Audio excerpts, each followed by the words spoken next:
Assalamu alaikum everyone. Welcome back to another new lesson Uncover English with Shamim. How are you all? Hope you are fine and you are safe by the infinitive grace of Almighty Allah. So in today's short video, I'm just gonna teach you the use of apostrophe D. So let's begin.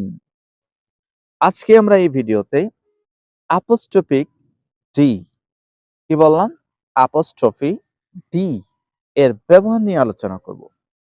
আমরা অনেকেই বুঝতে পারি না যে apostrophe D এটা কি had নাকি এটা উড।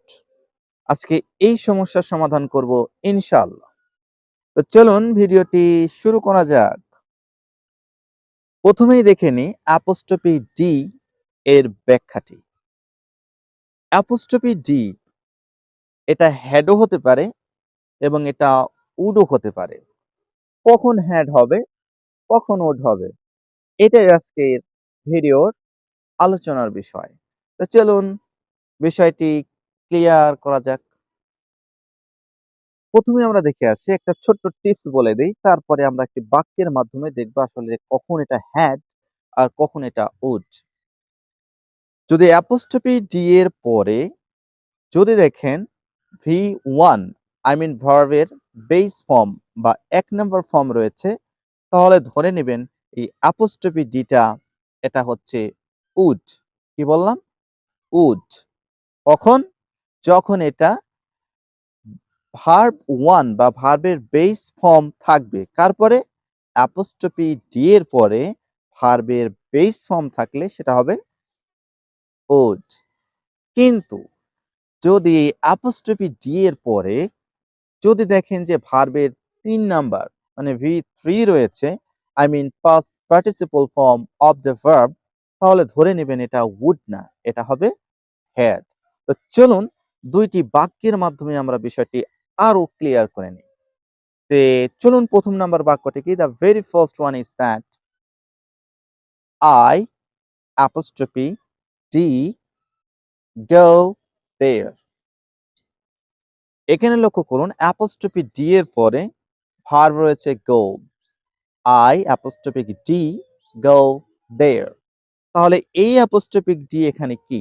আমি আগেই বলে দিয়েছি যে অ্যাপোস্ট্রফি ডি এর পরে যদি ভার্বের ১ number I mean verb 1 base form of the verb থাকে, তাহলে এটা হবে উড। তাহলে বাক্যটা কেমন ছিল?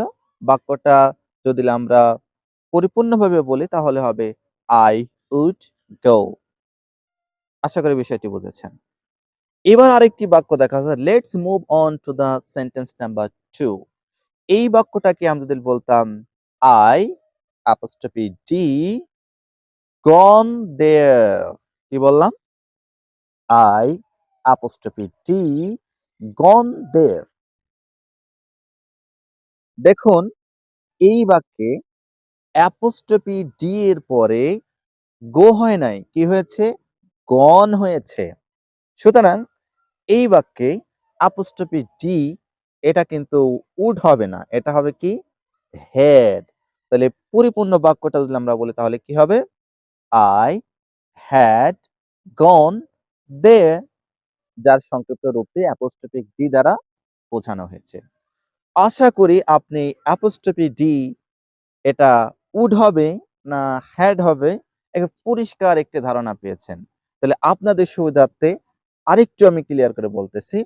apostrophic d plus v1 it would be would.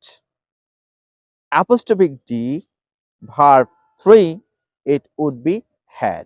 সহজ কথা, apostrophe d এর পরে ভার্বের ১ নাম্বার থাকলে সেটা হবে would, apostrophe d এর পরে ভার্বের ৩ নাম্বার থাকলে এটা হবে had। আশা করি বিষয়টি একেবারে পরিপূর্ণভাবে বুঝে ফেলেছেন। তো এরকম আপনি যদি ইংরেজির স্পোকেন এবং গ্রামারের মজার জিনিস, মজার ক্লাস পেতে চান, অবশ্যই আমার YouTube channel uncover English with Shamim এটাকে সাবস্ক্রাইব করবেন এবং আমার Facebook page uncover English with Shamim follow দিয়ে রাখবেন। So that's all for today and see some other new lesson, a new video, inshallah. Assalamu alaikum wa rahmatullahi wa barakatuh.